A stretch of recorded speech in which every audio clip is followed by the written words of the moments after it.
discover their worth, their abilities, and also their value. I mean, value that God created them to have, and then the value they can bring to their family, their community, all those things. So, absolutely, I'm excited.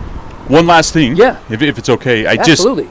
Again, to answer your question, I really, if anybody that's watching this, anybody that can hear this, please know this: what you have to give, people need to have. A lot of times we don't think we have anything to offer. We do. Yeah. You do. You do. You have so much to offer.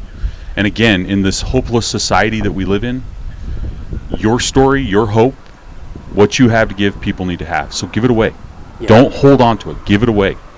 Give it away. You were given certain gifts. I believe that God gives people gifts, and those gifts are given to you to be given away. So give it away. Absolutely. Yes. Thank you. Absolutely. He'll be in the pulpit on Sunday. No. Thank you, my friend. Terry Fredrickson. Thanks, guys. Thanks.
Thank you, sir. You know, it was last fall I had the opportunity to take one of those spontaneous vacations. And so I hopped on a plane and headed back east with my wife. I don't know about you, but I often take pictures outside the aircraft. I don't know why I chose that photo. Anyway, thank you. I'll be here till Thursday. As I flew back east, we got up to cruising altitude. The flight crew does what they normally do.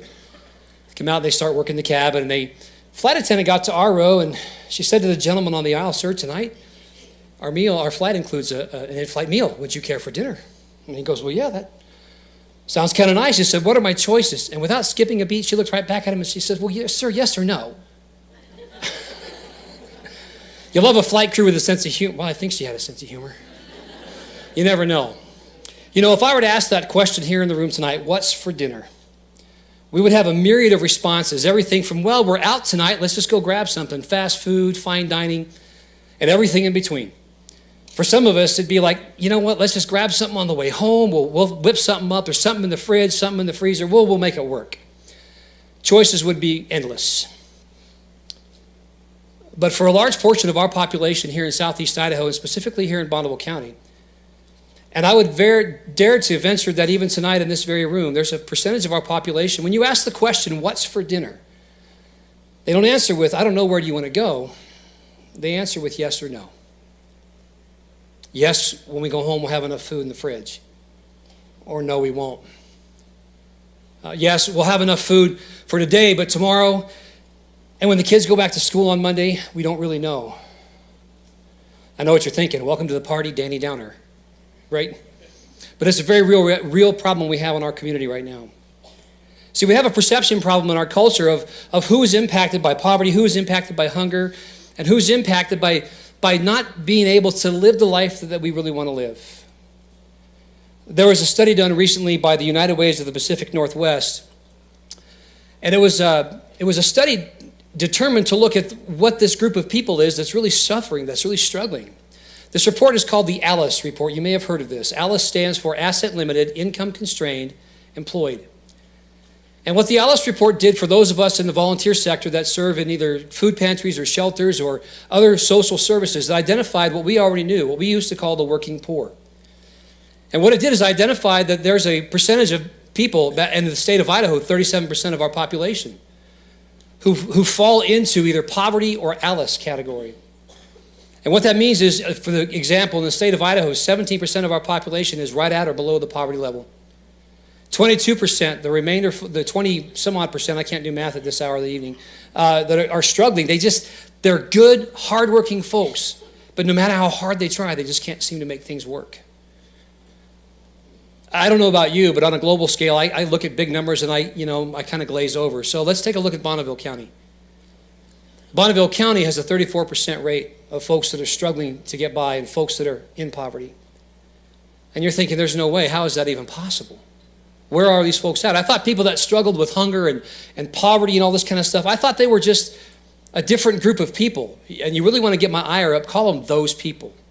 But aren't those people homeless? Aren't they the ones who are on welfare and getting kind of assistance and programs? Aren't those people the ones who are out there just too lazy to do anything? Maybe those people are the ones who just have their hands out and all they want to do is have people give them free stuff. I can tell you from experience, we've been in this industry for quite some time, it's less than 3% of the total population. The majority of folks who are out there are really struggling are good, hardworking Idahoans. In Bonneville County, it's 12,500 plus households just in Bonneville County are identified in the ALICE or poverty category. Here's who they are, because you're asking yourself that question right now. Well, who are these folks? They're in your family. They're your neighbors. They're your coworkers. They're people you go to school with.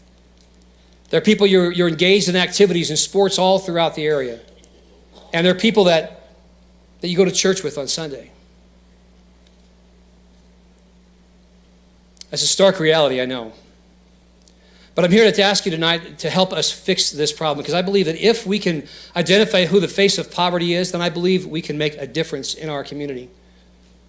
I have the privilege of being on staff at First Baptist Church in Pocatello, and he's not kidding, this clicker is touchy. And I get to work with an incredible staff. They treat me great. We get to do amazing things in the community. And one of the things that we offer is the food pantry at First Baptist Church. It's open to anyone in the community who needs emergency food assistance. If they're hungry, that's our only question. Are you hungry? Then come in, we'll feed you. And I was actually at the pantry this one Thursday. It's open on Thursdays, and a young lady came in with her kids. She said, it's our first time here. Now, when we're at what we call the check-in desk here, we don't ask people to tell us their story. We really don't need to know. We're there to serve them. We're there to love on them. We're there to get them some food and get them on their way. But people tend to verbally vomit their story about where they're at because they're nervous. They're anxious. This is a very difficult thing for people to do, to step in and ask for help. So she sat down and she shared her story. She said, my husband and I were both working. We had 2 good jobs.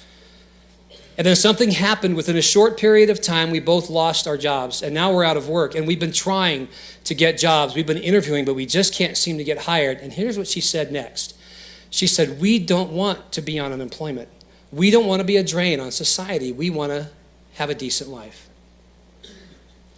So she continued to say that they had been working hard to try to get jobs, and it was 3 or 4 weeks into this adventure, and she said, we're down to our last few bucks. The money stopped coming in, but the bills sure keep coming. So we had a choice to make.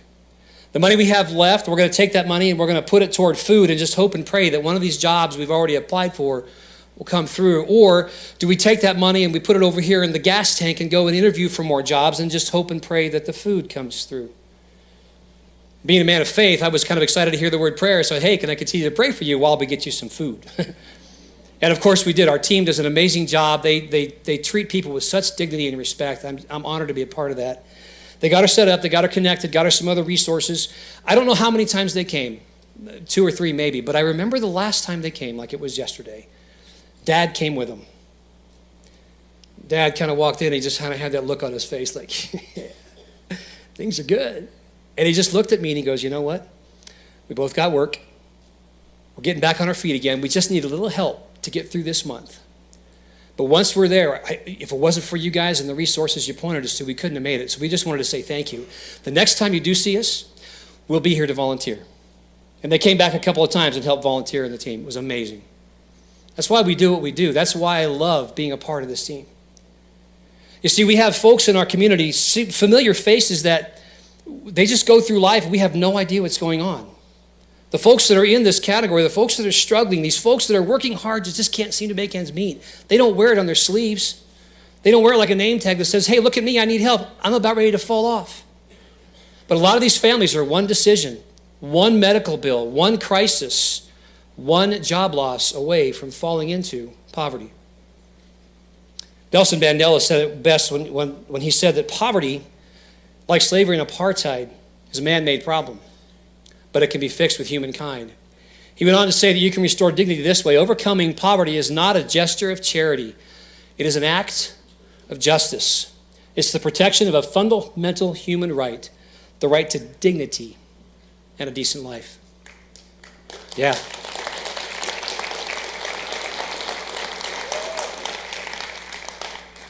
I was talking with Rebecca Ristrom. She is the branch manager at the Idaho Food Bank in Pocatello. They do an amazing job in Southeast Idaho for agencies and for folks that are in this position. And she says, I had a gentleman come in not too long ago, and he pulled up in a nice truck much like this and nicer than mine. And he's just unassuming fella, got out of his truck and walked in, but he wouldn't look at anybody. He just kind of hung his head down and I need to see about getting a food box. And they said, I'm sorry, what was that? He said, I took a deep breath. I need to inquire about getting a food box. And then he began the verbal vomit. Life was good, had a good job. And when things are going well, what do? We take care of ourselves. We treat ourselves once in a while, don't we? We get a new vehicle, we get a new outfit, we go on a trip. We do something to make ourselves feel special. So he did, but he had a good job. He had a family, they were doing well. Gets a phone call, Dad, we just lost our job. Wife and I both, and now we're at risk of losing our house. Can we move in with you? Just to get back on our feet. Got a good job, not a problem, move in. With the addition of the family and the family members he was already helping, the house mouth count is now at 12. Not a big deal, he's got a good job. And then the bottom falls out. and a layoff happens, it's not his fault. It's just business. We've heard that. Yeah, it's just business, but he still has the car truck payment. He still has the mouths to feed. He still has the bills that are going in. See, this is the unknown face of Idahoans who are struggling. They just want to make a difference. They just want a decent life. But sometimes things beyond their control get in the way. But I believe that if we can get our head around who the real face of poverty is tonight, we can help make a difference. Fast forward to that same story, about November of that year, an elderly woman walked into the food bank and said, "Rebecca, can I talk to you for a minute?" I said, "Sure." She says, "My son was in a really bad spot a while ago, and he came in here, and it wasn't easy for him. He had to swallow his pride. He was embarrassed. He felt like he was letting his family down. But he came in, and you and your team treated him with dignity and respect. Gave him a little bit of confidence back." She goes, "We're not 100%. We're not where we need to be just yet, but we're better. And we know it's Thanksgiving, and we know that people right now in our community, it's a hard time. And we just don't want people to be without a turkey." So she reached into her purse. She grabbed a $100 bill. "I want you to go buy turkeys." What she didn't know was they were about 15 turkeys short, and that covered the bill. You see, sometimes we tend to think that this is the solution to the problem. This does help in an emergency situation. It allows us, agencies, the food banks, all the places that like soup kitchens and whatnot, it allows them to go and get supplies to help people in an emergency situation, but it's really just a Band-Aid. Food donations and clothing donations, they really are just Band-Aids to a bigger problem. I believe that this room is full of the solution. I know that because I'm watching it play out in my life as the people I get to deal with. See, if you would just offer one simple thing, your time and expertise, you can make a difference in somebody's life. You can affect 12,500 households here in Bonneville County.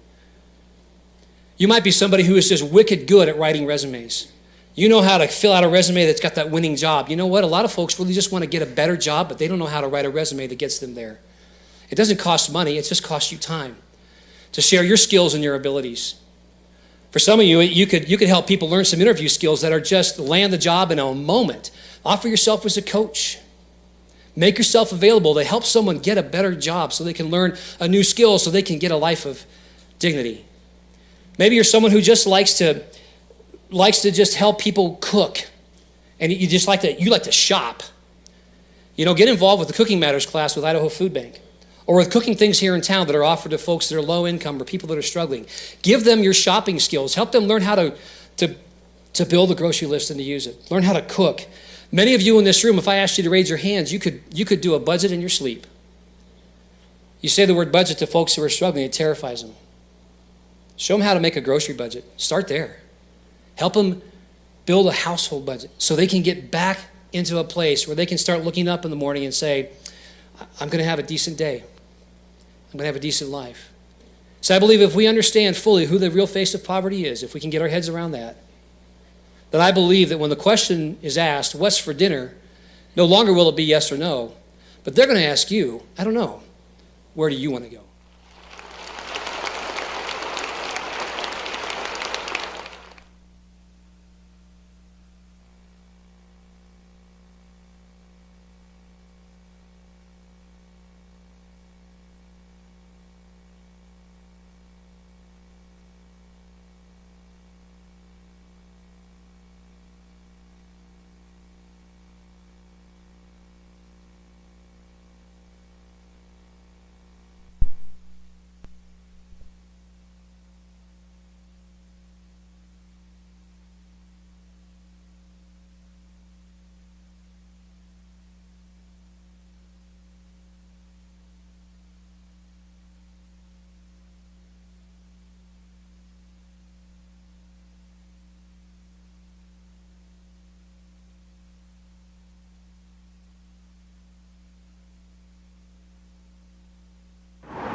Yeah. Well, that's really small. They need to shrink that one.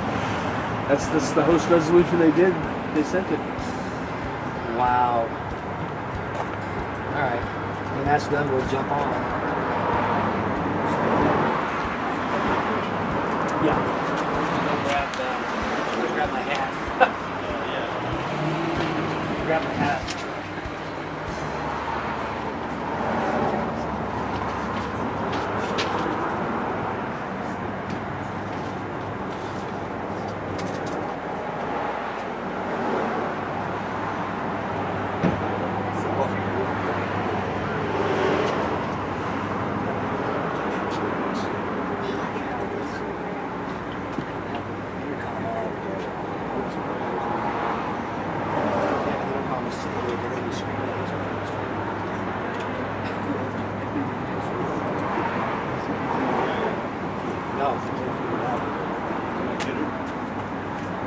Yeah.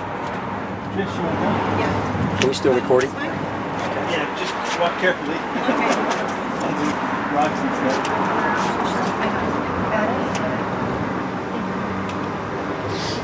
Just watch out for that funky dirt. Okay. I'll just get that out of the way. All right. Hop on up. Tell us your name again. Trisha Payne. Thanks for sitting down and having a conversation. Yeah. So what's your experience with some of the homeless stuff? So once I was homeless more than once, but the last time I was homeless was I was homeless for like 2 years, and I think I was a little bit delusional about my problem, and so I would make ways to make it good, and so I started like preaching somewhat and loving the people, and that got me through it. Nice. Yeah, but there's a lot of people he was saying that are on drugs. I knew a lot of those people. I smoked weed, and once in a while I would drink. But it would be, there's nothing else to do, and this is my situation, you come to the reality of it, and you just want to numb that. There's a lot of people that need help, and people don't want to help the homeless or the ones that are using, so they just feel left out. You know, it's interesting you brought that up. Boy, that's really hot all of a sudden. Did I hit the button? Sorry, I might be picking up. What's that? It's my sound guy playing with sound stuff. Just ignore him. There is a perception in our community that you're homeless because you choose to be. How far off base is that? Very far off base. No one, I didn't say no one chooses it. Right. So what do you think some of the causes that people are in? You said you knew a lot of folks on the streets for 2 years. Did people just they lose their jobs? Did they lose family? Was it a combination? Combination. People have great loss and a lot of hurt. Yeah. Yeah. That's what I'll say about that. You lose a job, you lose your income. You lose your income, you haven't got a way to get around town. If you've got a way to get around town, you can't get to your place. You can afford your place. Exactly. So it's a trickle-down effect. And by the time you're done, it's funny, it's not funny, it's sad. In Bannock County, Pocatello, the last Alice report came out and said that there's 31% of our population is living just above poverty. Right. Literally, they make just enough to not get any resources at all. So one paycheck away, and they could be living in their car. Right, exactly. Did you find people living in the car too when you were out and about? I also lived in the car. My car got stolen. So, and what they give me SSI, which is not enough for the housing, even at SSI. Right. And even the ones that are according to your income, there's waiting lists that are 2 years or longer, so you're on the street. Yeah. There's not enough places to hold these people, and I believe that these people need to be loved on. They've broken a lot of bridges, they're down to being homeless, they need some love. Yeah, hope and joy seem to be distant sometimes. when you're Right. on the streets. That's true. That's a good catch there. So let me just ask you this, because I can't answer this question. Is it more challenging and more difficult to be on the streets as a man versus being a woman?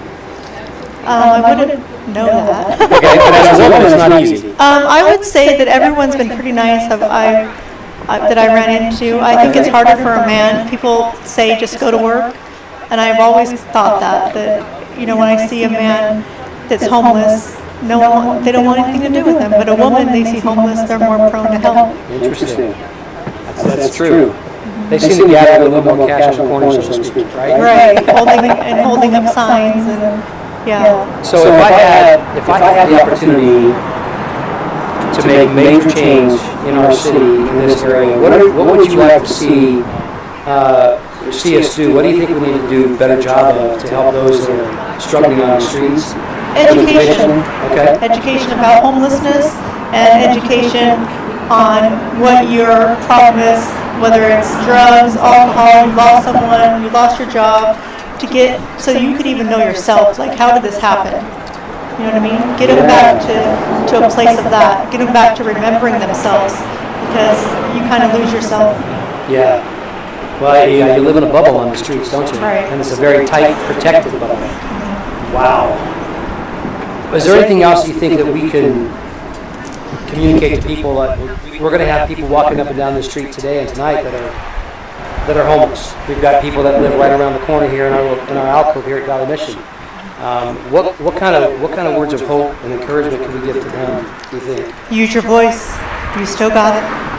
Oh, that's good. Yeah. That's good. And tomorrow being National Homeless Day, we should be really out there kind of getting people to go, hey, let me tell you. That's kind of why we're doing this now. Right. So that we can get some awareness in our community, in our county, in our city, our state. This is going nationwide. And man, if we just change the conversation, we might be able to help people. Right. I really appreciate what you said too, because a lot of times we think the solution is housing. Right. Well, they tried that in several cities. They put these places up, they put people in housing, and they, to Trent's point, destroyed the places because what they know is the streets. They don't know the four walls. That felt like a prison. But what works is the education piece with housing, with supportive services, with wraparound services, with accountability, with encouragement. You know, wouldn't it be great to go through this and go, you're doing a great job, keep it up, keep it up. You failed? Okay, we all failed. Let's pick our feet up and go forward. Right. That's what we're hoping to do here. When we get our facility open, it'll be that 24/7 care. It won't be easy, not by any means. We're not putting together a program that's just come in and check a box. You're going to have to work hard. Right. Because we, like you said, we believe in people, value people. Trent said the same thing. There's good in everybody. We just have to help them rediscover it. Right. And you sounds like you've done that. Are you pretty safe and secure now? Or? Yes, I live at Bella Nicole. Nice. And learned that I had some disabilities that I wasn't aware of. But I kept finding myself in mental health hospitals, and sometimes I just needed a place to live. Yeah. And sometimes I was serious because I'm sick of this. Yeah. So they wrapped their arms around me and they said, we work as a family here. And they said, I think you'll be a good fit. As soon as they said they worked as a family and they gave me a hug, that's all I needed. And they were true to their word. Oh, wow. Another big shout out to Bella and Nicole. Did you guys plan this? This is awesome. But they are an amazing company. If you haven't heard of Bella and Nicole here in Pocatello, the services they provide are just top shelf, and they genuinely care about people. A lot of times companies and agencies around town, we call them clients, or we call them guests here, but I like the word that you use is family. Right. You know, when we put people in here and get this facility going, they're going to be residents because they're part of our home. Right. We want to carry that same thing forward. Thank you. Go ahead. I think that it's important that they know that there's going to be a road ahead of them. They're not just going to get in here and go get a job. They might need mental health awareness and talking to them about that, but that they got a long road and that you guys are willing to stick with them through it all. Yeah. I missed something you said earlier too, and I really appreciate that. You discovered once you started connecting with it, you had some mental issues you needed to work on. And I think a lot of times in our community, here especially, we flip that around. We assume everybody on the streets has mental problems. And that's not the case. Matter of fact, things that folks we've encountered throughout town, they are sharp, they're intelligent, they're organized, but they're also, their mental clarity is damaged because of the trauma that you've gone through. So I appreciate that. I'm kind of hoping we can get that narrative to switch here very soon. That's what we're hoping to do this. So thank you for your time. Thanks so much. I appreciate it. You have a good day. You too.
Well, welcome everybody to this conversation, which is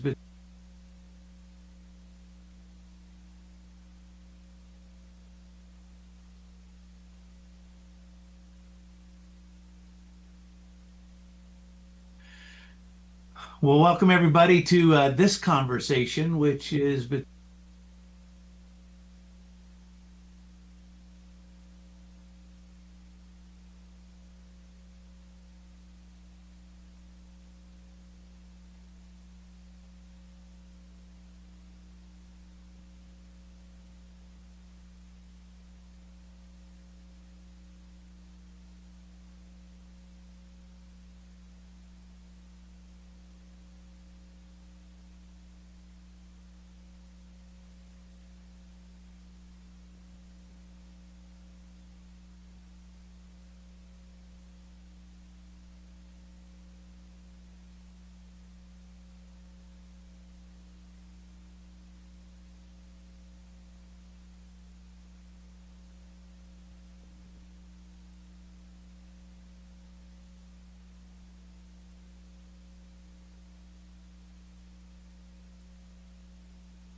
well, welcome everybody to this conversation, which is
well, welcome everybody to this conversation, which is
A big thank you to ABC Communications, a leading provider of communication solutions in Pocatello, Idaho.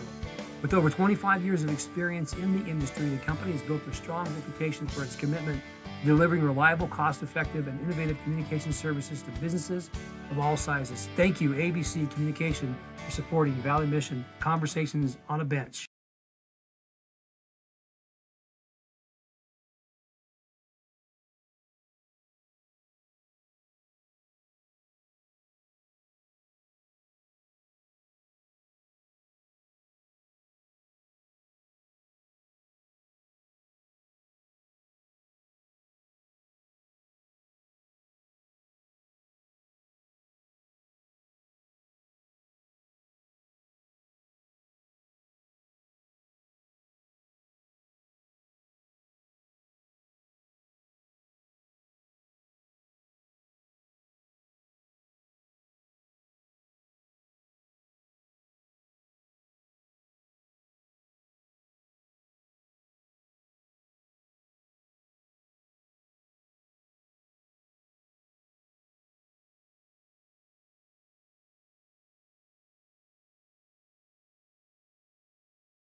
There we go. That helps. Sorry, we've been battling batteries, and then all of a sudden, preloaded videos are not playing, so we apologize for all the weird things happening there. So we thought we'd better come back on live here, and kind of in a lull with the wind, which is nice for a change. We've got somebody we're waiting on that has had to make a run. Just checking here to see what we have.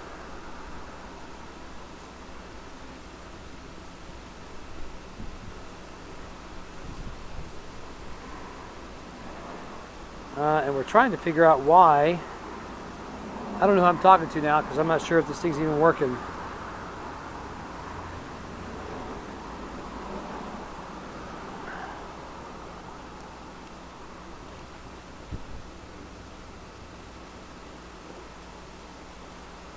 Nope, it's streaming.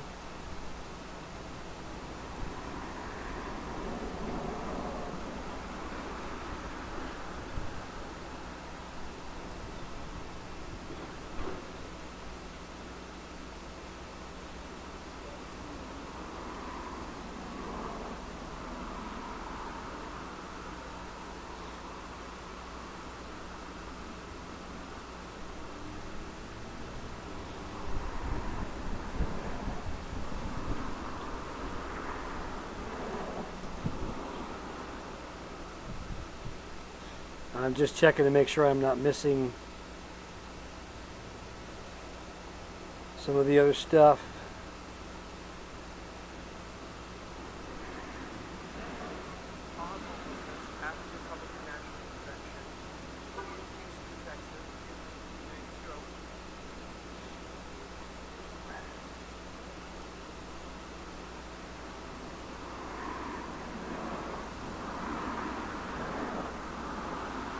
Did the training.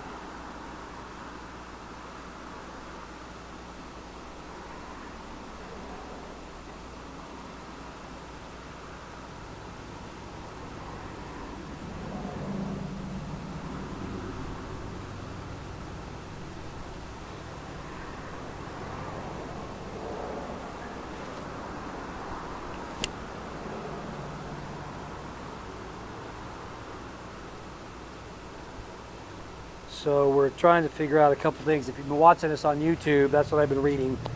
Facebook seems to be working fine, knock on wood. We got flagged on YouTube, which is probably why the feed dropped, for third-party copyright infringement. Everything we've been running through Citygate has been good. The ironic third-party infringement is a TEDx talk from 2017 featuring me. It was my TEDx talk. It looks like that's the one that got flagged. So I find that very ironic. So, hey, things we learn as we go. Hopefully that won't be an issue. We're trying to get that fixed now. Again, we did the first half, so it is what it is. We're rounding out to the end of this thing, so I think we're going to have all kinds of fun little challenges at the end. At 12:45 our time, we hope to be able to go to the Citygate Network live stream, where Ed Stetzer, a pastor and author, well-known guy, just an incredible, a great theologian, he's going to kind of help us close out in prayer and just celebrate what's been going on. So be looking for that at 12:45, and we should be good. Okay. Hang on just a second. Be right back with you.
should be pretty hot right there. Is it?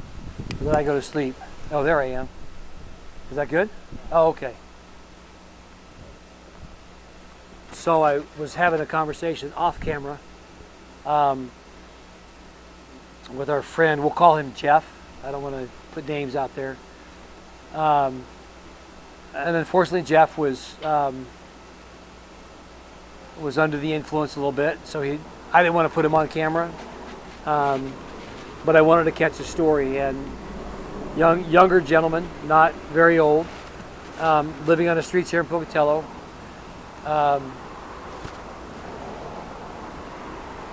His belief is nobody loves him, and we hear that a lot. His family's abandoned him, his kids abandoned him, and he was stating, don't like being on the streets, don't like being homeless. Where are you resting, where are you sleeping? He goes, anywhere I can find a place. I'm at a park, I'm behind the library, I'm just down under a tree, whatever it might look like.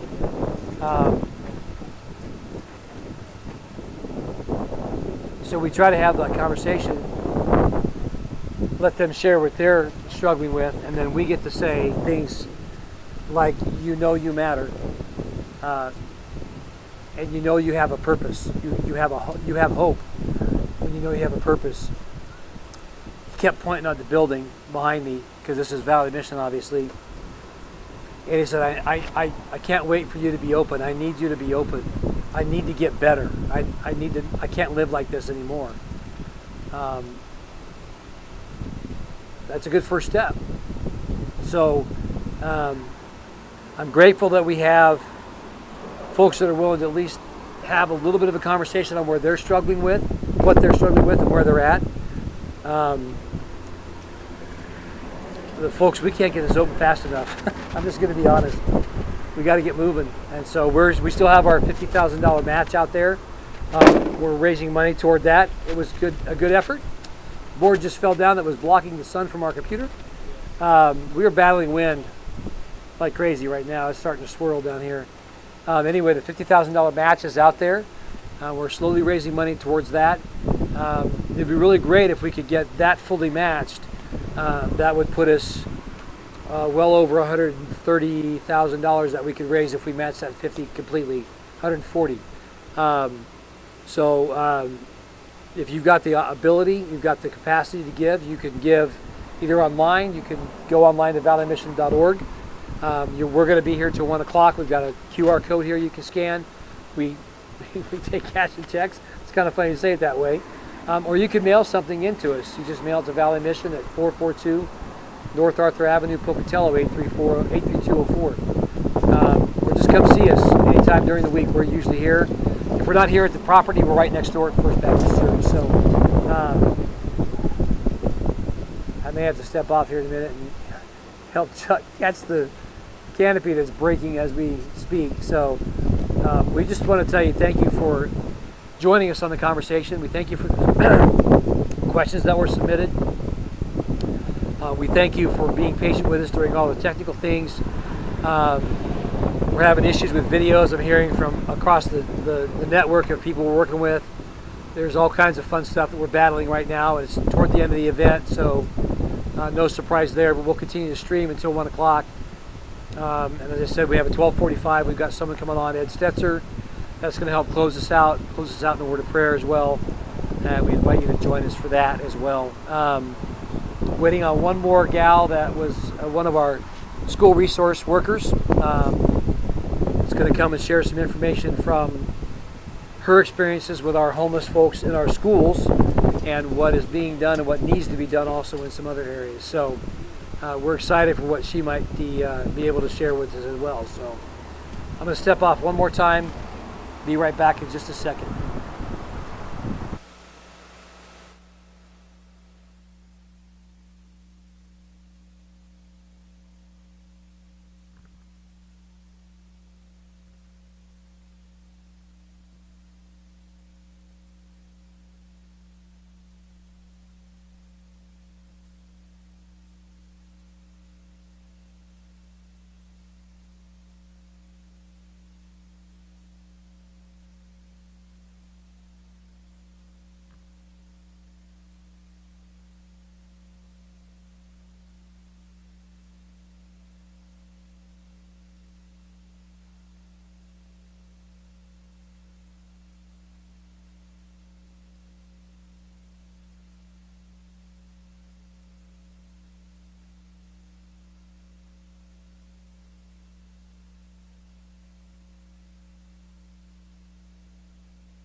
Oh, nice. Come on in. We'll get started and pray that this thing doesn't blow away on us here.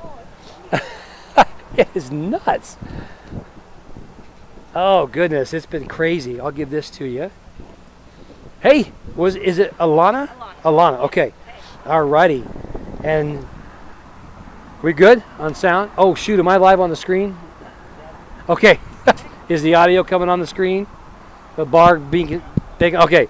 Sorry. A few little quirks here. We've been having all kinds of tech stuff. So we're here with Alana, who is a community resource worker. Yep. Got it right again. Yep. I'm 2 for 2. Job, yes. Yeah. Is that over here at Pokey, or where are you at? I'm at Pokey and Highland. Oh, you got them both. Yes. Goodness gracious. Yes. So what does a community resource worker do for our schools, for the folks that may not know? Yes. So we connect families to different resources within the community. My population is homeless and unaccompanied youth. So we try and get them into housing, get them employment, meet their basic needs, all that good stuff.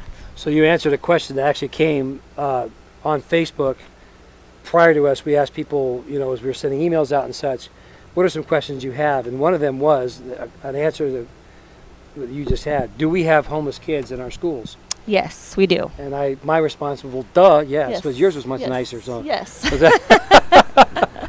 so what are you guys seeing as far as when we say homeless kids? Are these kids living on the streets? Are they living in a car? What are you seeing that you? We see all of it. So yes, some kids living in cars, couch surfing.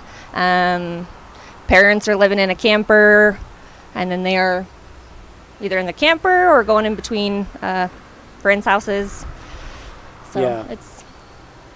It's there's more than you think. Yeah, that's we were sharing earlier, I think sometime yesterday, that the hours have gone and blurred over the last 20 hours, Yeah. 22 hours.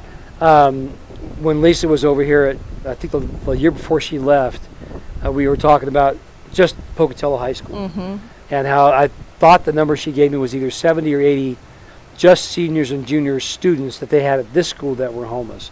And the homeless, people assume they got to be on the streets. They're in a tent. You see them with a sign. But Yeah. homeless means no permanent housing. So they could be in a car. They could be in an extended stay or Yep. those So other it's places. doubled up with another family because they're not able to pay rent.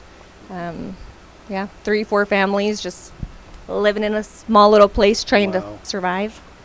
So what do you think are some things that we as a community can do? If I'm just the average Joe, what can we do to help the schools or help the families when they're in this situation? That is a very good question. We don't have enough resources. Mental health is a big thing, long wait lists. Basic needs, housing prices. It's just there's not enough resources and to support all the needs that we have right now. That kind of echoes the report Sika just published their survey they did last week, and they identified 4 key areas of need in our community. And of course, the first one was affordable housing. Yeah. The second one was wages, jobs that fit the needs with the wages that support families. Yeah. I forgot what the third was. It was something to do with health-related things. And fourth was food insecurity, which I thought was, for us as our food pantry and the amount of families we served and the other Yes. pantries in town, I thought that was very telling because I thought, gosh, we have resources. We don't. We don't. I mean, we're a growing city. Yes. They continue to, and our growth in that category is not lining up with the growth of that population of what's available. So, it's interesting to hear you say this almost exact same thing. What are some of the things the students struggle with? Are there some issues that you kind of have to help walk them through when they're homeless? And because kids aren't always kind.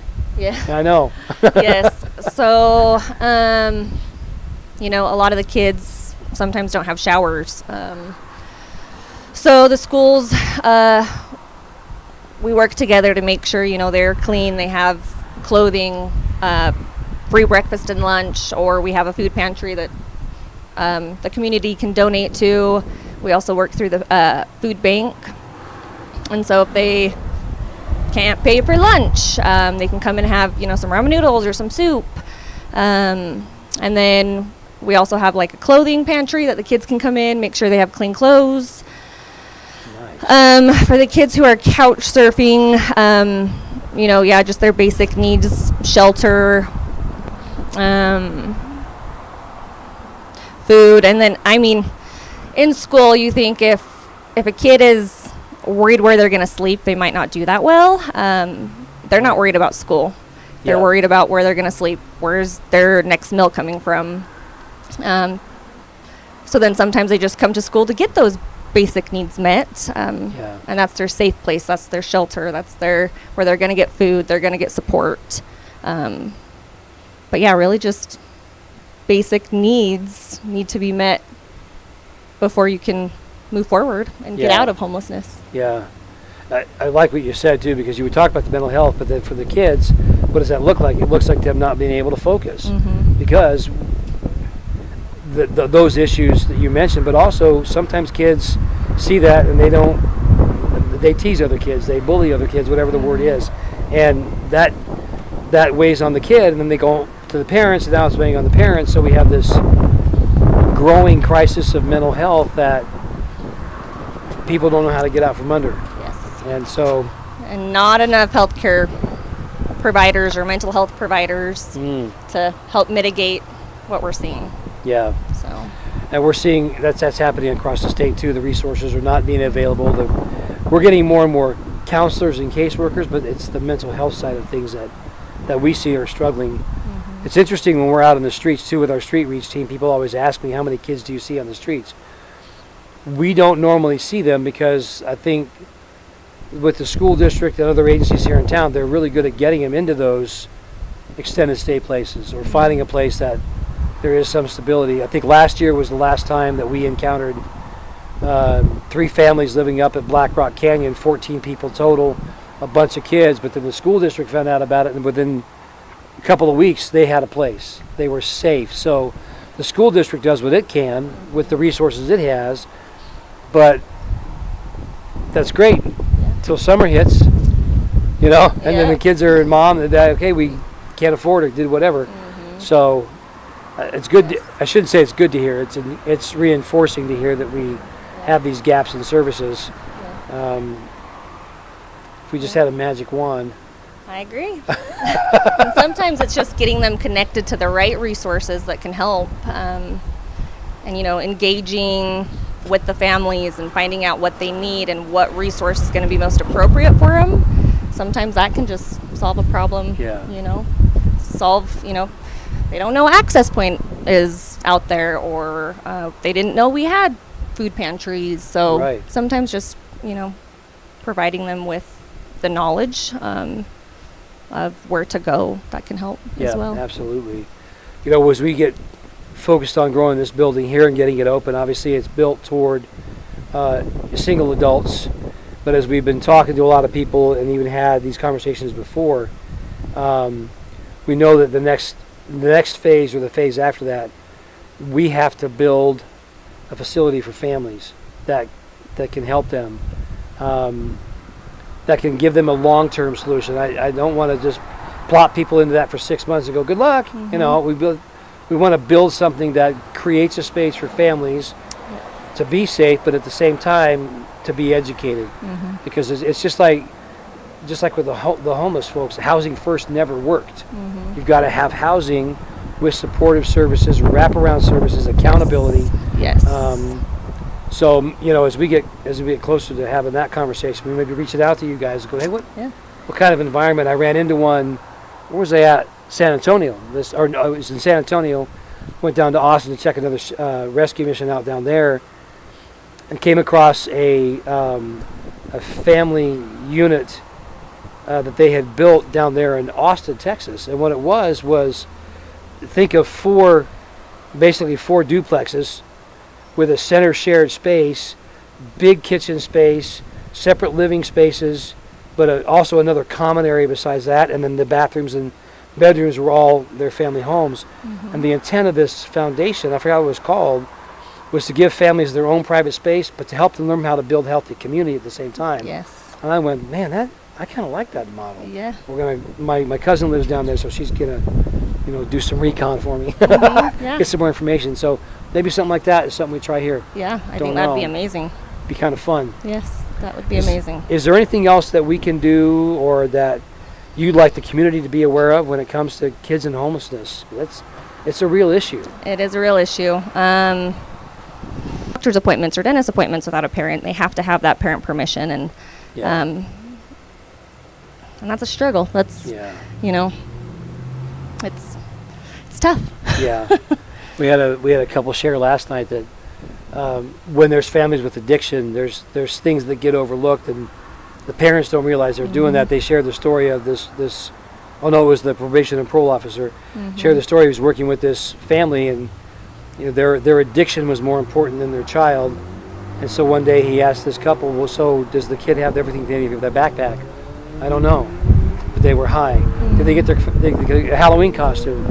I don't know, because they were high. So they got them into a program, got them back on their feet, and it was this beautiful transformation. Hey, my kid had everything they needed in their backpack. They listed off what it was, and I got the Halloween costume a week before they sold out. It's just this beautiful transformation that happens when the parents get the help they need to be the parents they need to be. Yes. That can then affect the kids. So it is a multi-layered problem that we're trying to fix here. So Yes, it is. So I think as a community, though, we have a great community and We do. a lot of support within the community. So we're blessed to be here. we are. I Yes. agree. Thank you for Yes. taking the time. Yes, Sorry for thank putting you on the spot like that, but that That's was okay. great. Yeah, And thanks for stepping in. Yes, yes. I love my job. That's so, awesome. Yes. Well, thank you very much. Thank you. I'll take that from you and let you hop and skip. Oh, there we go. We'll bring Corey up if he's willing. How you doing, man? Doing good. Good to see you. Good to see you. Have a seat. We'll sit down and chill. All right. I like that.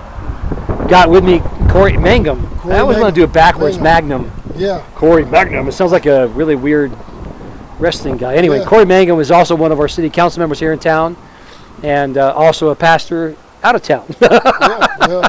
which is kind of fun. Yeah. Very fun. You've been with city council now, what is it now, 3 years, 4 years? This is 3 years. 3 years. Yeah. I was appointed and then elected right after the appointment. Oh, So, gotcha. Yes, sir. You said, okay, I'll stay. I'll stay. I'll stay. Well, I mean, I love what I do. I love the community that we're in. My wife and I have 7 children here in the community. I feel like it's a responsibility of every individual. If you're going to live in a community, try to be an active participant within the Yeah. community. And my dad always said, leave a place better than you found it. Yeah. So my grandfather, this is funny, my grandfather used to say, it's a poor frog that won't croak over its own pond. And so I'm just out here in Pocatello croaking as loud as I can. Yes, sir. I like that. Yes, sir. That's pretty cool. Could chew on that one for a while. So that's my philosophy, you know. Yeah. Croak over your pond, and so that's what I try to do as much as possible. So what do you kind of seeing? I mean, we're having this conversation this last 23 hours now. I keep trying to count myself down. I've got more to go, you know. Yeah. And it's really been, focusing on homelessness and addiction and recovery and mental health. Mental health has popped up everywhere. What are you seeing in our community as are we having issues with those things? Is homelessness really an issue? That's a great question, and I appreciate you doing this. This is a huge thing. Yeah. It seems like such a small feat, but this is a huge thing Yeah. to draw awareness to these things that are going on within our community. I do believe that homelessness is a factor within our community. Mental health is definitely a factor within our community. Hunger, addiction, all of these things are all factors within our community. And they have to be addressed. Yeah. It's not only just within our community, but nationwide, Right. world over. We're seeing these issues and these trends, and it seems as if these trends are upward and not coming down. Yeah. And I believe that it's our responsibility. We who might not deal within these areas, you might not be dealing with homelessness, but you probably know somebody who is. Yep. There are agencies and community organizations out there who are trying to address these issues. And so I think it's responsible for us. It's a responsibility, and it's a responsible task for us to try to partner with some of these organizations. Right. And you might not have hands to put to the plow, but you might have a dollar that you can put to it. You might not have a dollar, you might not have the hands, but you have a voice that you can articulate, hey, this group is helping with this, or this team is helping with this, to draw awareness and to help with some of these causes. And I think what's beautiful about this community is those efforts that are being done by these nonprofits that are working toward that. The collaboration in this community is like nothing I've ever seen before. We were just talking about that with the mayor a little bit earlier, and how we saw all these groups come together, and the awakening, if you will. Here's 50 some odd people in a room over 2 days going, I didn't know you did that. Mm-hmm. We're right here in the same community. So opening up that awareness with the people who do this service, and then all of us working toward a common goal. We're not in competition. We've got to break that cycle, and I think we've done a good job of that over the last several years. We might compete for similar dollars, but there's a huge pot out there of money that's not state, that's not federal. There's all kinds of money. So that even has become even a lesser, that volume has gotten much more quieter, which I think is good. I think what we struggle with is people understanding that it's happening in Pocatello. Mm-hmm. Yeah. Everybody to a T at the end of our conversations has said, gee, thanks for having the conversation. Yeah. And if we can just help people understand that, I think we might get a little closer. I mean, this is what we're doing here is just part of the solution.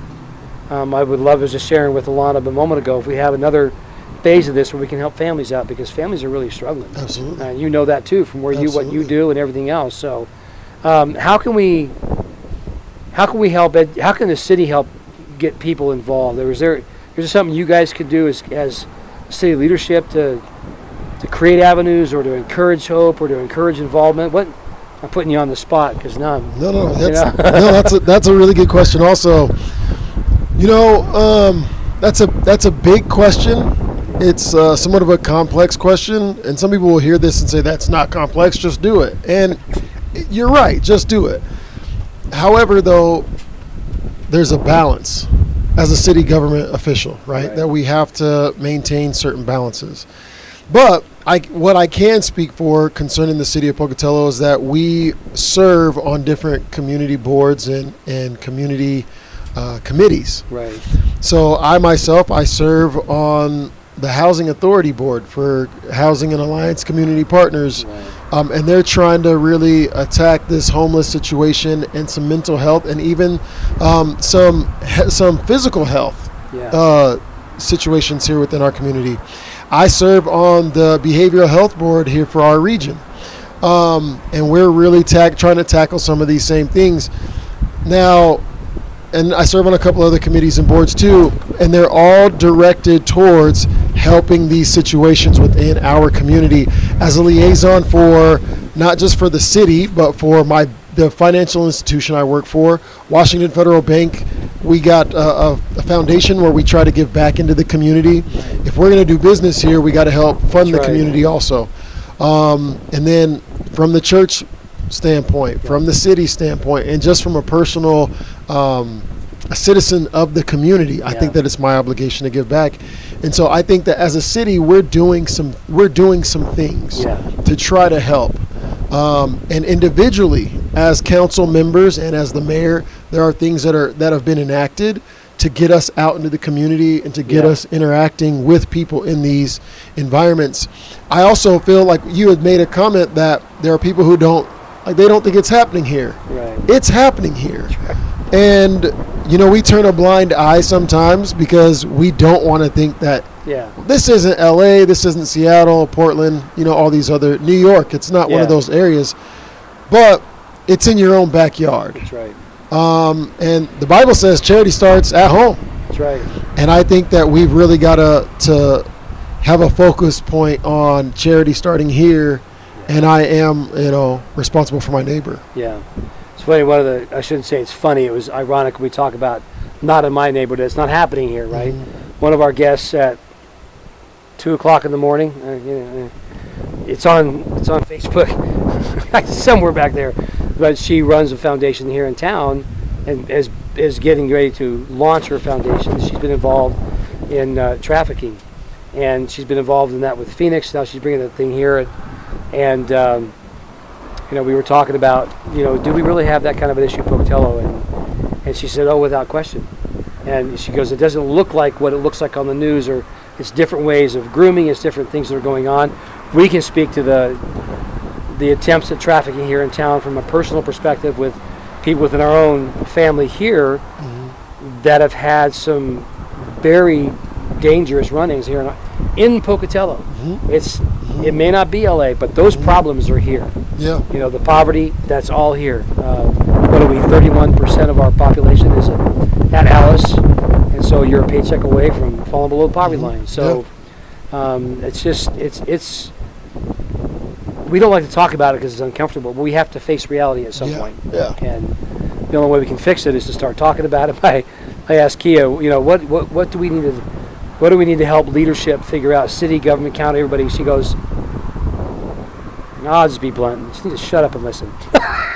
I went, what? That's pretty accurate. I really appreciate that sentiment, because that's really it. Yeah. We turn a blind eye and we act as if it's not happening, or we don't recognize it, we don't notice it, but it's going on. Yeah. The other thing with off that same line of thought is collaboration. Yeah. Collaboration is huge. And I understand we all have our jurisdictions within government and organizations and things like that. We have our own jurisdictions, we have our own focus points and whatnot, but collaboration is huge. It is. If the city and the county collaborate, if the city and the school district and the county collaborate, if ISU, the city, the county, the school district collaborate, and then we bring in Power County and we bring in Bonneville County and we bring in all these other Blaine County, we bring in all these different agencies together, it's a collaborative effort to do one thing. Yeah. And to bring change. That's right. And I believe change happens from a collaborative standpoint. Yeah. We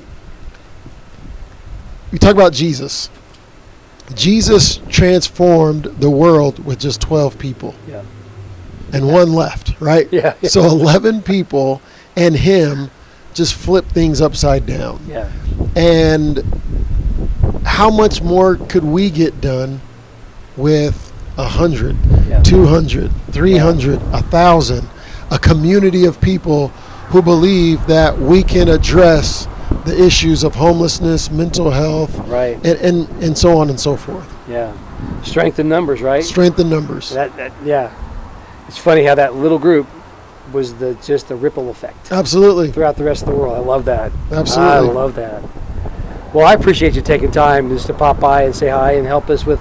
And it's helpful for me to hear from the city perspective, the city's view of what you guys are doing, because I'm aware of some of the stuff that HACP is working on, which is exciting. Yeah. I'm ready for them to hopefully get moving forward on that. So, and that the city works with those nonprofits to try to figure out a way to make some of those projects a little more realistic, a little more affordable, if whatever that might look like. And so, I won't go into it. I'll let them announce it because I don't want to take their thunder, but. If that comes together, that would be huge. Absolutely. Huge. Well, we talk about affordable housing, but we got to sit back and think, like, what is affordable? Yeah.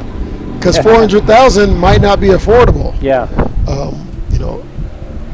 That upper scale, it's not a quote unquote affordable housing. No. But how do we tangibly create affordable housing? Yeah. But again, job security and things of this nature are also factors that we have to look at. Yeah.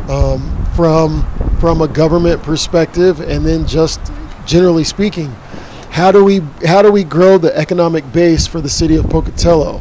Right. How do we stabilize the economy within the city of Pocatello?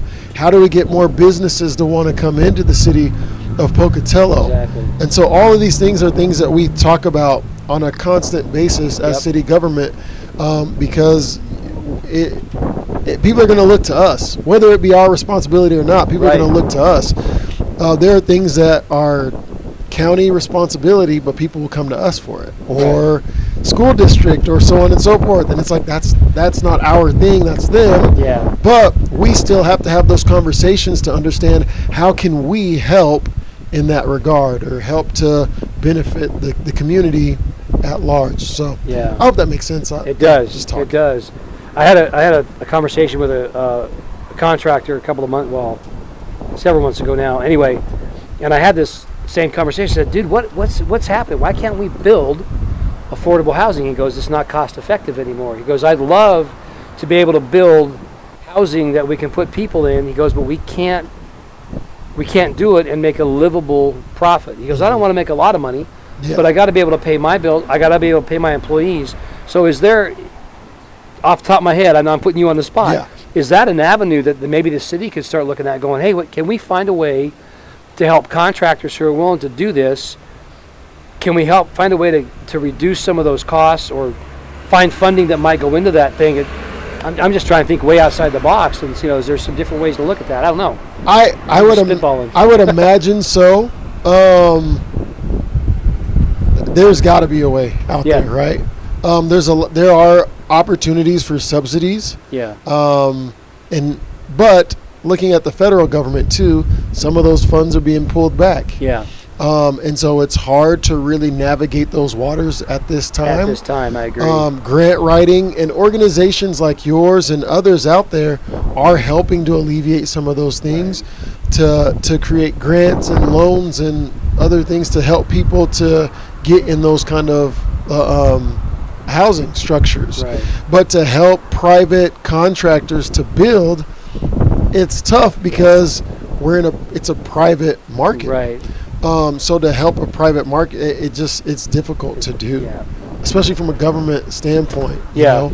Now, if it were a nonprofit putting these up, it's a little bit easier to manage that. Yeah. But you're also dealing with tax dollars. Yeah. How do you allocate those tax dollars? Where do you allocate those tax dollars? And how do you keep people from, getting their pitchforks and their torches from the way that you spend those tax dollars? That's right. But it is a real problem. Yeah. And I agree. How do they feasibly create this housing? Yeah. And then pay for the materials, because the cost of materials has gone up outrageously. Inflation has gone up, and so on and so forth. But I know, like at Washington Federal Bank, there's a couple of projects that we've done through other areas in our footprint where we've lowered rates and done certain things to help contractors build to address those specific needs and avenues. And so I would say we've got to contact some of these financial institutions, put some pressure on some of them, put some pressure on our senators and our congressmen, and address them head on to say, hey, what are you doing to help us in our state? You're our representatives. Exactly. What are you doing? As a city council member, I meet with some of our local legislators and whatnot and representatives to talk to them about what the state's doing and how can the state help. And then from there, how are those guys contacting up above to the federal level to let them know that we have these needs here within our area. Yeah.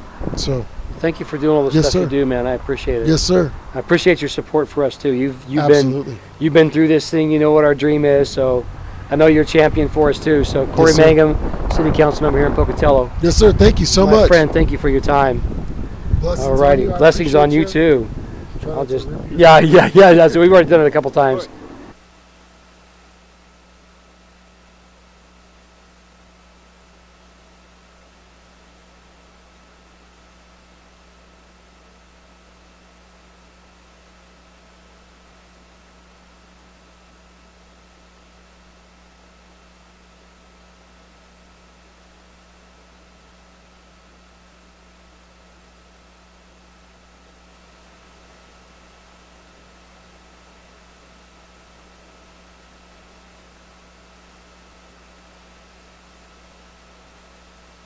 Energetic. Come on over. We'll just sit you down.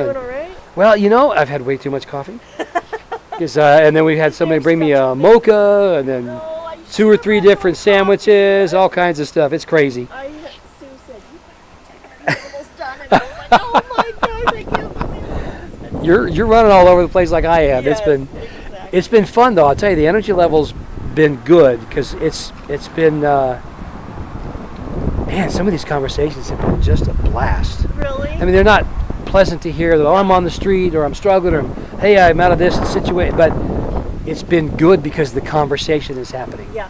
And that's that what. honesty and vulnerability. I was Absolutely. going to ask you if it's being recorded, like, will you repost it on your website? We're going to do a couple of different things. We're going to try to go through and edit out all of the garbage we fought with the last 20 hours, the little technical demons that were creeping up everywhere. I know. And yeah, so we're going to try to kind of make a kind of a collage of different things Okay. and see if we can get a few things up, because there's some really just some really good information. I know, and I had Alana and Delilah come down, and I Yeah. wasn't able to tune in, so I wanted to be able to. And I felt bad about Delilah's. I hope I can clean it up. There was an overlapping video or audio, so we're going to be able to, or hopefully we'd be able to do some work on that. But she and her daughter were so good. So good. Oh, and her daughter is so sweet. Yeah, Is it Lydia? No, No. I can't remember her daughter's I name. can't remember her daughter's name either. I'm sorry, But she did tell me. but when I introduced her, I said, "World," her name, the world. And you know, like, she's like, I should know it. yeah, it'll come back to me. Yeah. Sorry, we're just chatting away. This is Rainer Patterson. What is your title? I am the federal programs coordinator for the Pocatello School District. So how that role applies to our homeless community is I work with some of our amazing community resource workers. We were just talking about Delilah and Alana. And so we work with the McKinney-Vento program, which is the federally funded program to assist homeless children and youth with academic success. And so we have a group of 10 community resource workers, and they represent every school in Pocatello. And so that means some of them are doubling up. We're trying a new model with 2 of them that are with Delilah and Paula Miller, which probably people know those names. They're amazing contacts in the community. And so they're covering 6 schools this year. Wow. And working as a team. And so those 2 are amazing. But our whole group of community resource workers are actually just some of the most incredible people you'll ever meet, like a social worker heart. And they go above and beyond for these families. And so it's really cool to be able to work with that that's group good. of people. Mm-hmm. Are we getting enough on the audio for her mic? Do I need to hold it attention. up higher? Oh, okay. Closer. Okay, I just thought about that. Sorry about that. No, you're good. I forget about it too. Of course, I'm tired. It was funny. One of the questions that came in. So we've been emailing and posting about this for several weeks, and one of the questions that came in from someone back in Michigan, I think is where they're at now, Wisconsin. Does Pocatello have homeless kids? You know what? That is, I have found, so this is my 4th year in this position, and I came from Seattle area where homelessness is kind of widely known. You know, it's more of a something in the community that you're working hard to address. It's not as hidden. And I find it so interesting in Pocatello. Even my own mom, who's very aware now, but really truly didn't believe there was homelessness in Pocatello. And I think part of that is it's very isolated in certain areas of Pocatello. But yes, we do have homeless children and youth and families and that we are supporting. And we were around 200 to 240 that are in and out throughout the school year that we support. Wow. And so I think that's really a big misconception in Pocatello, is that we aren't supporting our own families and youth that are homeless here with our resources. And we really are. We work so hard, and that's part of the community resource workers' job, is to really be in contact. And some of them are only working McKinney-Vento, which means they are only in contact with the families that qualify as homeless. And so we have a lot of homeless families. We are qualifying many more this year, and we're just kind of noticing that our resources and our funding is dwindling a bit. It's being cut back, and yet we have this massive need in Pocatello that it is growing. The other thing that's kind of a challenge is that some of our families don't qualify for McKinney-Vento, which means that they're they're doubled up or living in a hotel, motel, or living in a car, inadequate conditions. Yeah. So maybe they're not qualifying for that, but they have a great amount of needs that Yeah. we're not able to sometimes support with our McKinney-Vento funding. And so there are a lot of needs in Pocatello. And, Yeah. and I think, like you had said, you had mentioned in a video on your website that it isn't as visible in some areas of Pocatello. And so I think getting that word out, I love that you're doing this because it's so important to get that message out that we have children Yeah. with needs in our school district. I think I was telling somebody earlier, I was talking with Lisa Delanis before she retired, the year before she retired, and we always, I always want to know, how are your students? What's the homeless level like? And I think that particular year, she had said it was either 80 some odd, just juniors and seniors alone. Yeah. And I'm thinking, these are 17, 18-year-old kids, and a lot of the 18-year-olds sometimes, and I shouldn't say a lot, some of the 18-year-old kids, if they're in the foster care, they've aged out.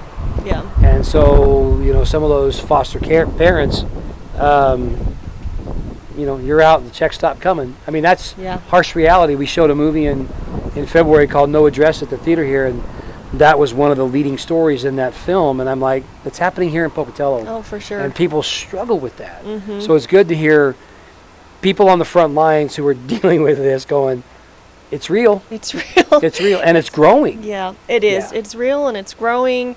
And, it feels like our resources are very limited right now, especially in the housing world. I sit on the board of the Housing Alliance with Corey. Yeah. So it has been really enlightening to be involved with the Housing Alliance as well, just to see, how HUD funding is being affected, how it's affecting our community, some of those cutbacks that are really hurting our families. And not only that piece, I think the other piece to think about is all the work that United Way does with the ALICE data, Right. and seeing the families that are and we see a lot of this, just one crisis away from homelessness. That's right. And then, we're struggling with finding housing support in Pocatello for that. And I think that's something I heard Corey talking a little bit that the city is, working on to address. But we really do have to kind of come together to address the housing issue in Pocatello. I will say, though, that in this role, being part of the groups of Pocatello that support families is incredible. I think that's one thing that Pocatello really has going for it is all of the, and you see the same faces at every meeting and in every location, but it really is people that just have a heart for helping the community. And we have a lot of people that have stayed in those roles and really are committed to helping our families in Pocatello. So I love that part of being in Pocatello, where sometimes bigger areas you're not as connected. Yeah. But So spread out. Yeah. I was telling him I was telling the mayor earlier this morning, I've never seen a community work together collaboratively like a lot of these nonprofits and other agencies do, Right. to help individuals, to help families. Someone asked me if we encounter them on the street. I said, the last family groups that we encountered on the streets was actually last September. And we got a call from the Forest Service that we got a family up at Black Rock Canyon. There's 3 tents. We think there's more than that. We went up, 14 people. There were 3 families and a bunch of kids. The school district found out about the same time that we did, and I was blown away. Within 2 weeks, they were dispersed. They were taken care of. School had already started, but these kids, because of what the district does and the focus, the McKinney-Vento funds, it was really encouraging to see that there were so many people working toward that nobody hears about, Right. and nobody sees, and that's okay. We don't do it for the recognition. You guys don't do it that way, but we're doing all these things so that we can not just raise awareness of addiction and recovery and mental health, but the homeless issue is really affecting families. It's affecting individuals. It's affecting actually affecting generations of families. And so, it would be great to have a facility like this that we can house families in. Oh, I know. And that's probably phase 2 or 3. So we're working Right. on that, but we'll get this one done first. You gonna are take another, facility group that's doing so much amazing work, and I know our CRWs are always talking about Carl and Valley Mission and connecting with you, and you do support our families so much, so thank you for that. But yeah, I go back to what you said about like how it's generational, and how poverty is so all-encompassing sometimes, Yeah. and really you do hear these success stories of kiddos where, our schools and our CRWs, they have, made a connection with kiddos and kind of changed the course of their life. And those are the ones you just hold on to. Like Alana, she was here earlier. She applied for a grant that we had through McKinney-Vento funds for a kiddo to go to get a college kit essentially, and so he got set up with a laptop and just to ensure that like path forward into college. And like you see those success stories where I truly believe as an educator it takes that education piece to change lives, and when we can keep them in school and keep them going with something even beyond academics, sometimes with sports, with athletics, or any sort of extracurricular engagement, I think that's what really like hooks kids into being there and changes lives for the better. And so that's really our focus. But it can, sometimes you see these families that are like you've had lots of conversations where it's so all encompassing. And it's not, school is not the main focus. It's just hard to be there. You see these kiddos in trauma and they're not able to be present in class and to focus on that because there's so much going on. And so really just having our teachers, that's a big part of training, and our CRWs talk to staff every year just to kind of raise that awareness of, you might have this kiddo in your class that is responding this way, and there are other things going on. And so that's one thing too, is just building capacity with our own educators and principals, which they are they're really really good about. But I think that extending that to the community sometimes can be helpful. Do you think there's any gaps in needs? So you got these families, you've got them in that semi-housed environment. They're not permanent housing, but is there gaps that maybe the community can fill in to help the school, the resource workers, especially as we come into the holiday season? Not that I'm trying to push for that, but throughout the year, we know these families are just barely making it. Yeah. So one of the big needs that popped up this year is laundry services, and I think some of our rapid housing places have stopped doing laundry services, and so we actually just talked about that. We usually get a lot of donations around Christmas time, which is amazing, and I love that the community pulls together to make Christmas happen for a lot of our kiddos.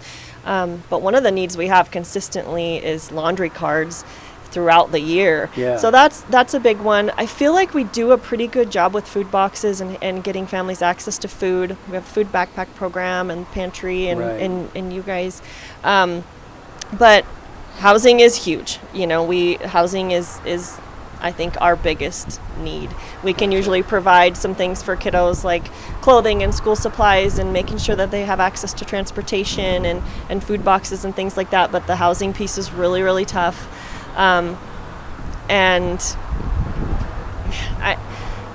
I don't. I like putting you on the spot. No. I think that honestly is one of the biggest ones. And for us, it's that gap, that gray area between like qualified homeless and not. And so how do we support that group that we don't want to fall into homelessness? So that's the need right there. But for us, it's housing. We can't, there aren't vouchers available right now, and or space. Or space. Yep, I know, and I know the city and the Housing Alliance are working on some things right now that are in progress, but it'll take a couple years to get going, and I think about if people are supporting, all year long. It's starting to get cold, and we have families in their cars, and so, donations of beds are always, like we can, we are always using beds, and we get a lot of donations from the DI. They have been amazing with our community.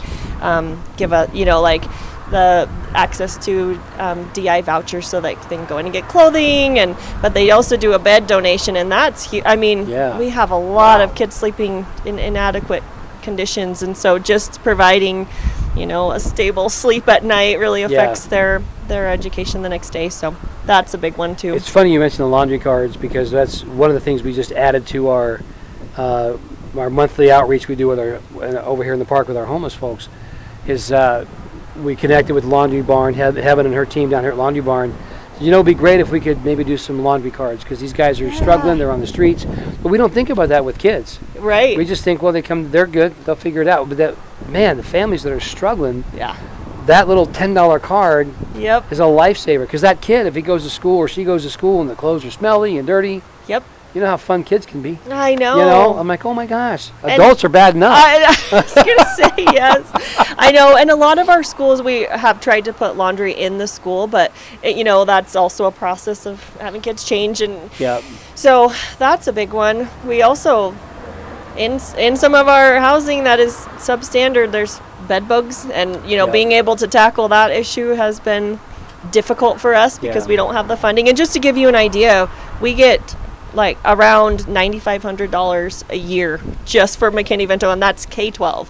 So we use a lot of community support, and we use some of our Title I funds to support, and Title IV. So we have other funding sources, but there is not a lot coming as far as funding goes from the state or federal funds.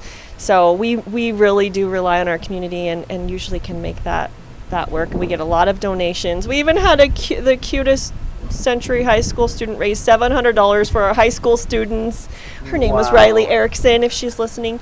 But just, like we have community members that just pull together, and so I think that's great. So we've been able to keep laundry cards going. Good. But, you think $50 per family every month, Adds up. that's, $450 for one family a year, and we just have such limited funding. So laundry is a big one for us. And then clothing. We had an awesome shoe donation from Eastern Idaho Sports Commission. So, wow. Yeah, we get That's a lot cool. of cool, people are really thinking about our kids, and I love that. But yeah, we've got to tackle some housing. Yeah, big time. That's a big one. I know that's on high on everybody's list, that Seeker report. There it was. Oh, yeah. Number one. So, well, Raina, Thank you so Thank you for much. stopping by. It was so nice to see you. I Same only here. see It's you good to here catch and up with there. you. Yeah. I'll have an idea. I'll tell you off camera about your laundry thing, but I don't want to commit to right here. Okay. Thanks so much for stopping by. Thank you. Get Do I some have- rest. I'm your definitely down. going to do You that. got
there it is. Okay. Beautiful. What do we know? For those of you that are still on with us, we are still here. We've had to take some things down. It's been a challenge, but we're getting there. In a few minutes, we'll be going to a live stream from our friends at Fresnos. This is our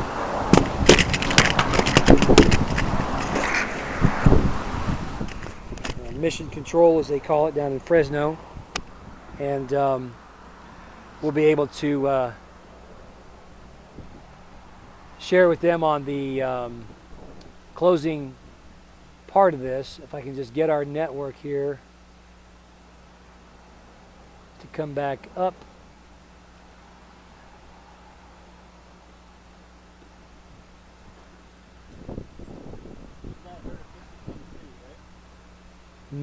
I have not heard. Are you kidding?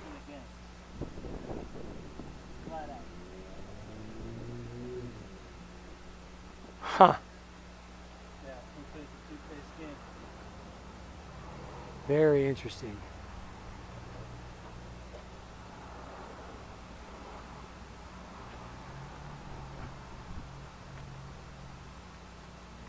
Videos and national feed. Where is my national feed? I just had it.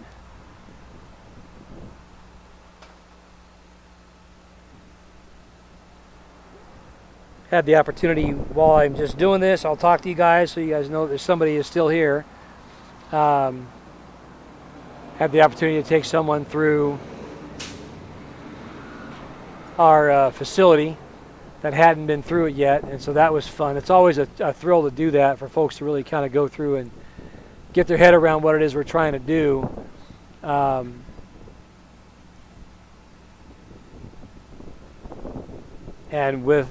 she actually was one of the last guests we had, and the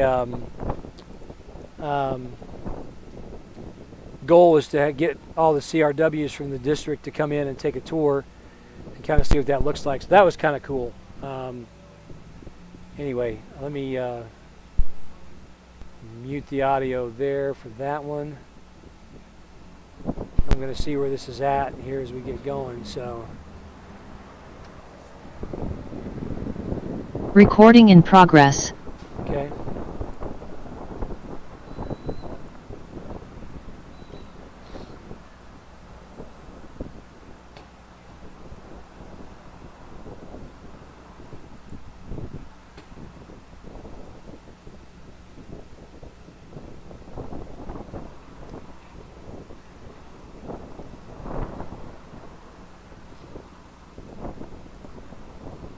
Alright, that's all set and ready to go. I just gotta wait and see when that bad boy comes live, and I'll let Chuck know, because that'll be the one that we have to do our clear the tape, thingy on. We were hoping we have one more guest come by, and I can speak a little bit to it, but I can't speak in detail to it because it's not my area of total expertise at all.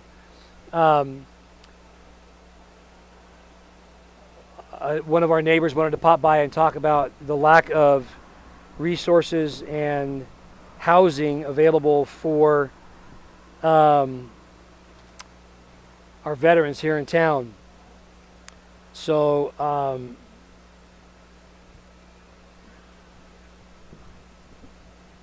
okay, thought that was another question for us. There's been a lot of work in our community lately to address the homelessness with the veterans. We've got a pretty good program here with the Sika House. Just lost the name of that. Freedom LZ. And they've done a good job of trying to get folks, the men and women housed over there. That's been really good. Is there a gap? There's always going to be a gap. And so one of the things we do in our street reach when we go out is we take one of the gentlemen, Cy Williams, who works with the veterans here in town. He gets to go with us out on the street. And so the folks that are, the folks that are out on the streets that are homeless, recording in progress. He is working to help get all of those folks the resources they need. Yay.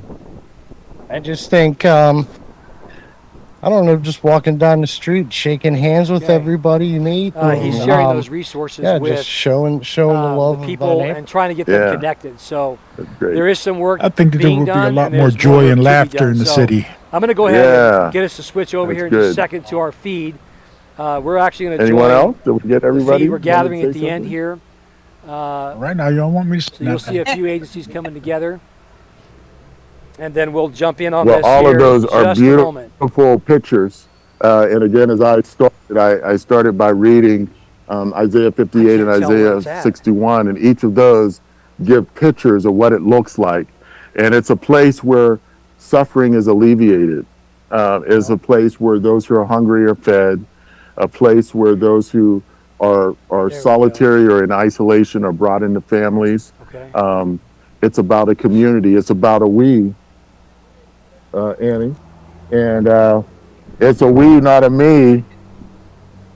Where and and and so that's what it looks like. Truly having a family where everyone is welcome and everybody can come and be a part of it. So so we have more time. So what's another question that we could answer? There was one of the answers was around things that we would do because we would treat others the way that we would want to be treated. So I wonder, that idea around passing it on, or doing something that is that you're able to share with somebody else, random acts of kindness, whatever you would call it.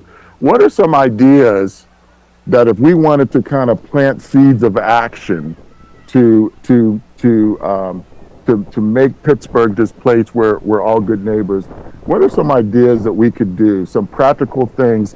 We heard some of it in the sharing, but I'm just wondering, what are some other ideas that might come out? Practical things we could do to demonstrate that everyone is seen and is valued. Yeah, so Annie mentioned Mr. Rogers, and my favorite Mr. Rogers quote is, "There isn't a person that you couldn't learn to love if you just heard their story." And again, it's just about noticing.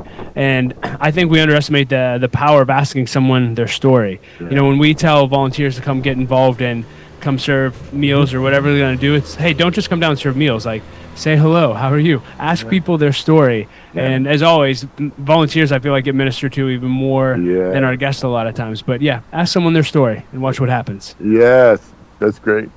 I think Light of Life is already doing a lot, but because we're in the emergency shelter, just coming and sitting with our guests. Mm-hmm. Come Mm-hmm. and sit down with them. Mm-hmm.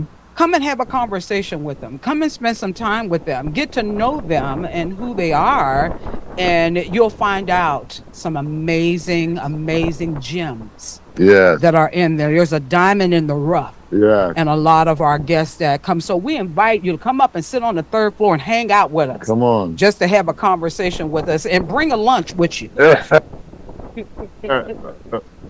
Anyone else? What does it look like? One of the things I shared as some are thinking, a book that's been very influential for me is called Leadership and Self-Deception. And what that talks about is this tendency to create boxes around people. And, and in this very divisive society we live in now, it's very easy to create boxes. What church do you go to? What group do you belong to? Who did you vote for? And as soon as we answer that, okay, I know who you are. And then we start talking to that box instead of the person. And what that book challenges us to do is to obliterate the boxes, to be willing to listen and hear, to be curious. And so I'm challenged by that. And I want to be able to do that more, of just saying, I want to create a safe space where we can hear each other's story and learn from each other. There's something we can learn. So everybody has a different path, and something from your path can help me. And so that's part of what it would look like, is just sitting down, hearing stories. Anyone else? I believe Yes. one way that we can do that, a couple ways, is to be intentional in being neighborly, and we keep using neighborly, and so what that would look like is to stop and speak to people, ask someone their name, tell them your name, intentionally dialogue. You don't have to preach to everybody that you meet, but just being cordial. And another thing is to sit around a table and eat dinner together. Okay. We don't have that enough, and I think that that would be very powerful. Just to share a meal. One of the people who was on the bench, they were talking about his wife demonstrated to him this principle, and you know how if you pull up to certain blocks, somebody will come up to your door, they'll have a sign, and she wouldn't necessarily give money, but she would always roll down her window and ask the name, "What's your name?" Just to be able to say hi and acknowledge their name. And that means so much because you're acknowledging their humanity. And so that goes to what you were saying there, William. Just those natural things that can happen that can help people know that they're valued and known. So I don't know, another action or one way that I feel that you could show love towards somebody is invite them. Whether it's invite them to church or invite them to a meeting or to another friend's house or over just to talk. Just the simple act of just acknowledging a person can change someone's whole day. And another thing is, I was at a concert a couple years back, and I seen a sign, and it said, high fives, handshakes, and hugs are free, so give them away. I mean, walk down the street. I mean, even a smile can, brighten someone's day. Yeah, that's great, Larry. Thank you. Anyone else? Got a couple more. Yeah. I think all of us here and everyone watching to pray that the Spirit moves in our Christ body here in Pittsburgh. That we all come together as church communities and put the work into helping those around us. Yes, that's beautiful. Thank you, Michael. I think just piggybacking off of what Larry said, I can't tell you how many times being over at the emergency shelter and just simply remembering a guy's name, how much that changes their day. Like when they come through the line saying like, "Hey Marcus, how you doing?" They're like, "Do you remember my name?" Yeah. And that just builds such a loving environment. Yeah. No names. Yes, that is so good. Anyone else? We got trees falling. We got all kind of stuff going on. Yeah, well, those are, you can hold on to that. But those are good ideas. And I like the phrase of a couple of you talked about, this is what heaven looks like on earth. Because when Jesus went back and taught us the Lord's Prayer, part of what we're to be praying is that, our Father who art in heaven, hallowed be thy name, thy kingdom come, thy will be done on earth as it is in heaven. So whatever is in heaven, we want to see it come to earth. Whatever is in heaven, we want to model it here. And John 17 says that when we are one, then the world's going to look at us and see that his love dwells in us. And that's why I like this bench conversation and other things, because it gives us the opportunity to demonstrate what that looks like. Even in this small group here, we have people of different backgrounds, different denominations, different stories, and yet we're called together as one family here at Light of Life. We work together, we cry together, we have joy together, because we are called to be a body, and we're modeling what John 17 is about. And like I said, often, in many ways, we have the opportunity to do this here even more so than our own church. Because in our church, we're around people who at least have the same theology, or they have the same belief structure. But here, we have people who have different belief structures, but we still say, we're not going to allow that to separate us. We're going to be together. So that's a beautiful thing, and I'm so honored that we get a chance to do this together. So, is there anything else that anybody else has that we want to share? about what this vision looks like? Hello over there. Well, again, thank you for your support during all this time. I could not have done this without the support of all the people who volunteered, who brought me coffee, who encouraged me, gave me a fist bump, and all those things. Just thank you for that. And I think we're going to be going to the national feed because there's going to be a group prayer, and we're going to join them in that prayer, hopefully. And if not, then we'll have our own prayer and go from here. Who ordered this? Yeah, the train would show up at different times. It's very unique. Be careful. So, I just wanted to add, because I'm behind the scenes. Oh, good. So I just wanted to add that when Jesus said to his disciples to go into the uttermost parts of the earth, he said, go basically and tell them that it's me. And I think that Light of Life Rescue Mission, we do our best to go in him and to go with him. And when this glass broke, I was thinking about how he was broken for us. Yeah. And that he was bruised for our iniquities and chastised. And our peace was upon him. That's our passion in rescue missions. That we recognize the brokenness that Christ suffered for us and how we also were broken. And when we look at Roy Rogers' philosophy and how to be a good neighbor, realize that you were once broken and someone else is broken. And we're called to, as you often say, reconciliation. They're calling Pittsburgh on that. Beautiful. Thank you. I'm so glad. I was trying to waste time. Yep. All right.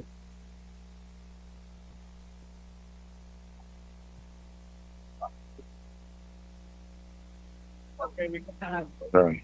see you guys. Yes, okay. At 3. Okay. All right. Thank you. Thank you. Thank you for being with us.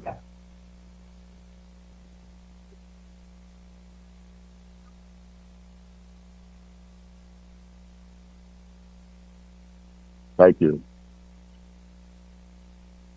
1 minute. So we're waiting for 1 minute.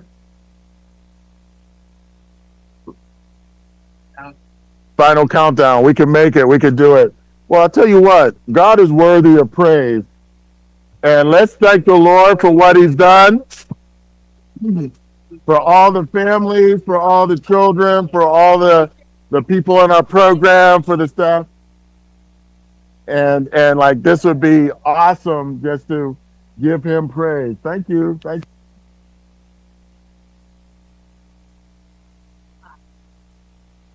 And what exactly are we standing by for? What's happening in 20? Oh, okay. Oh, great.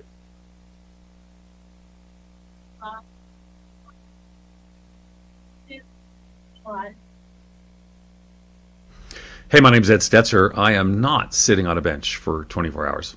I'm actually the dean of the Talbot School of Theology, and I'm here in Boulder, Colorado. This is my hotel room. I left a meeting so I could be together. I really just wanted, how are we not, like right now, I wish we could all just applaud to these CEOs who've been 24 hours on a bench. These conversations have been helpful, challenging, informative, and more, and it points us to some really beautiful realities. And one of those beautiful realities reminds us of the mission.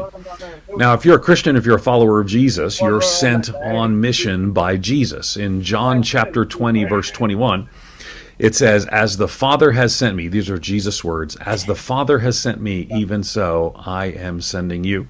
Now, if you're not a Christian, by the way, all these CEOs and all the leadership here, we'd love you to receive by grace and through faith the good news of the gospel. But if you are a Christian, then you're sent on mission by Jesus. And we've seen the mission expressed beautifully in the last 24 hours. You see, when Jesus came, he said throughout the Gospel of John more than 40 times that God the Father had sent him. I've been sent by the Father, for the Father sent me for this. And then at the end of the Gospel of John, he utters those words that I quoted, as the Father has sent me, even so I am sending you. So that's to all Christians. All Christians are sent on mission by Jesus to join Jesus on his mission in the world. So what did Jesus come doing? Well, we can actually see, like just in the Gospel of Luke, it's in Luke chapter 4, verses 18 and following, Jesus says, the Spirit, he reads from a scroll, which is a whole backstory there about what's going on, but he says, the Spirit of the Lord is upon me, he's anointed me to preach good news. And then he talks about the poor and the captive. And, well, you know, Jesus came proclaiming the gospel. Jesus came serving the hurting. We see this. Jesus came serving the hurting. Well, that's what we've been seeing this conversation about the last 24 hours, right? I imagine those CEOs sitting on the bench, they're hurting themselves. But what a ministry to these Citygate Network, these missions around the country. They're serving the hurting in Jesus' name. And if you're a partner, if you're a follower of Jesus who's not yet a partner, man, one of the ways we get to do that is to, in the way of Jesus, serve those who are without. Those who are struggling, those who need some help, a path to be walked together with somebody, right? So Jesus came serving the hurting. Now, what you see throughout these last 24 hours, too, is Jesus came, same Jesus in Luke chapter 4, who's talking about the poor and serving the hurting. He came serving. Jesus also came saving the lost. One of the reasons that I love, when Tom DeVries, who's a good friend and leads the Citygate Network, when he asked me to do this, and even though I had to step away from a conference where I'm speaking, I'm like, of course I want to do this. Because the Citygate Network has modeled for us this, well, sharing of the good news of the gospel, right? So Jesus came serving the hurting, he came saving the lost. That's not my words, that's Jesus' words, Luke 19:10. The Son of Man came to seek and save the lost. So if you're a follower of Jesus and you're sent on mission, well, sometimes you do. We're all called to live sent. Sometimes these CEOs are doing it on a bench. They're living out God's call for them and inviting you to join with them. Now, we can join in different ways, right? Some of us give, some of us volunteer and serve, some of us staff. And by the way, let me also say, too, this has been a significant burden on staff across these missions in the Citygate networks. But all that to say is that if we have this call of Jesus, as the Father has sent me, even so send I you, then we want to partner with Jesus in his mission. Now, you can't do everything. Now, you personally, I'm going to say, Christian, you personally, you're sent on mission. That's what Jesus said, right? This is not just the apostles or some group of pastors. You're sent on mission. And you're sent on mission to your friends, to your family, to your coworkers, to your neighbors. And so I want you to respond like Isaiah did to God's holiness. He said, "Here I am, Lord, send me." And so there's lots of ways you can do that related to the Citygate network, right? So and let me just tell you, as like an outsider, I'm not like on the staff or anything of that sort. I really believe in these men and women and the leadership that they're providing. I'm guessing you do as well, or else you wouldn't have been watching this conversation all across the. In fact, if you don't mind, kind of we're getting near the end. There's still time for you to like and share, because when you like and share, it actually draws other people's attention to this. And I'd love for them to hear, and I hope you'd love for them to hear the good work of the Citygate Network. Just take a moment and like and share. It's one way that you can actually participate. But again, back to this theme. So if you're sent on mission by Jesus into the world, then that mission we've already seen is serving the hurting. We call that gospel demonstration. It's saving the lost. We call that gospel proclamation. So that's part of your responsibility as a Christian, right? So you're looking for opportunities for gospel demonstration, doing good in the name of Jesus. They might see our good works and give glory to our Father who's in heaven. We can do that in, through, and beyond our church. We can do that through partnering with Citygate Network Missions. We can also do that through giving. I mean, generosity is a beautiful picture of that as well. So Jesus came, right? We're joining him on mission. But I want you to hear, if there's one thing I want you to take away in my just concluding remarks, and we'll hear again from Tom in just a moment, but I want you to hear that Jesus has sent his people on mission. And there are a few places that are as clearly articulated in the pages of Scripture as things that like City Gate Network missions do, right? And there are others, but this is a beautiful picture.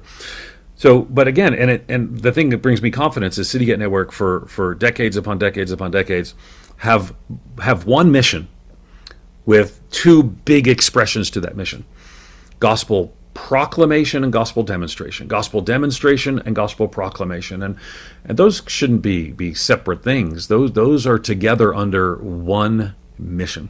So my exhortation to you is simple. First, thank you to our CEOs and those conversations on the bench. Thank you to the leadership of the City Gate Network, the leadership of all these missions as well. Thank you for showing and sharing the love of Jesus, right? If it's gospel proclamation and demonstration, it's showing and sharing the love of Jesus. Well, what a joy it is to partner and just to share. Thank you to the City Gate Network, and thank you for those of you who've been listening. Again, like and share so we get the word out, and may the name and fame of Jesus be more widely known because of your ongoing work at the City Gate Network. We appreciate you.